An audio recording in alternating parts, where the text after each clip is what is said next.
Okay, folks, section 5.10, factoring by grouping. Now this is a key when our polynomials have 4 terms, okay? We know if they have 2 terms, it has to be a difference of 2 squares for us to factor it. If it has 3 terms, then we just separate it into x, x. We look at the back term and factor it to find out what these 2 things are going to be. Okay, that's if there's not something in front of the x.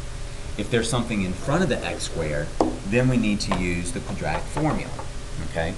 Now today, we're going to factor by grouping, okay?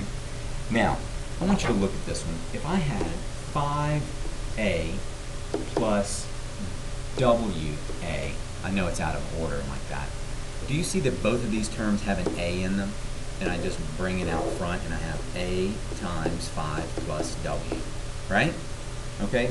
Easy, simple. We've been doing that, okay? But now, what I want you to look at what I want you to look at is this. Instead of having 5a, I've got 5 times x plus y plus w times x plus y. But still, I'm going to factor it the same way. These 2 terms both have an x plus y, and I undistribute it. So I'm going to get x plus y times, well, what's left in there? The 5 and the plus w. Done. Now you see, when I'm factoring, the answer at the end should always have 2 things multiplied together. No adding and subtracting. Like this one up here, you see it was 5 times x plus y plus w times x plus y. That was a sum up there. But down here, we've got 2 things being multiplied together. Okay? Now let's look at the next one here.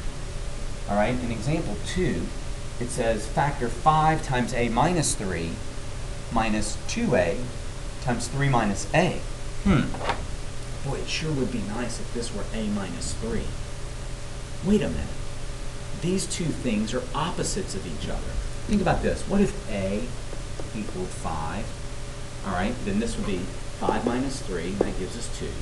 This would be 3 minus 5, that gives us negative 2. So do you see that this is the opposite of this?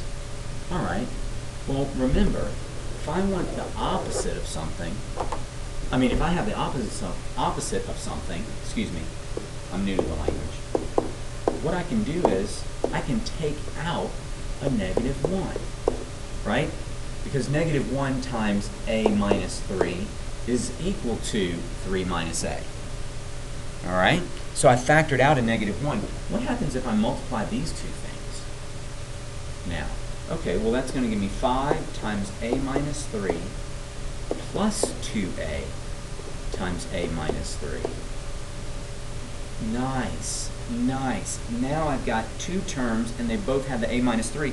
Now it looks just like this problem looked. Okay? So we want to remember if these 2 numbers are just flipped, right? We take out a negative 1 to make them look alike. All right? Now, this term has an a minus 3, and this term has an a minus 3. We're just going to pull the a minus 3's out front. Here they are, a minus 3, times what's left?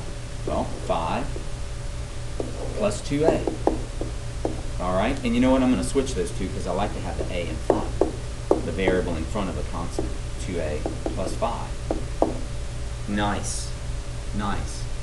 Mr. Cortez, you said that this was factoring by grouping, and we haven't grouped anything yet.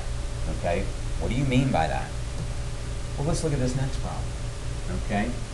Example number 3 says factor 2ab minus 6ac plus 3b minus 9c. All right. Well, you know what? I'm looking at these 4 terms, all right? So I know I want to factor by grouping. All of the exponents are 1s, okay? So that tells me that I'm going to put them into pairs. We'll look at one in a minute where the exponents tell us we may want to try putting 3 of them together and leaving 1 by itself. But we'll see that in just a minute, okay?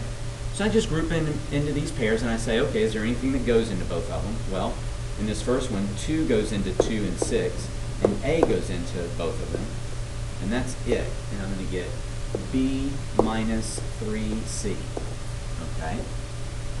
Now for the next one, I notice that 3 goes into 3 and 9, so I'm going to pull a 3 out front, and it's going to give me b minus 3c. I'm going to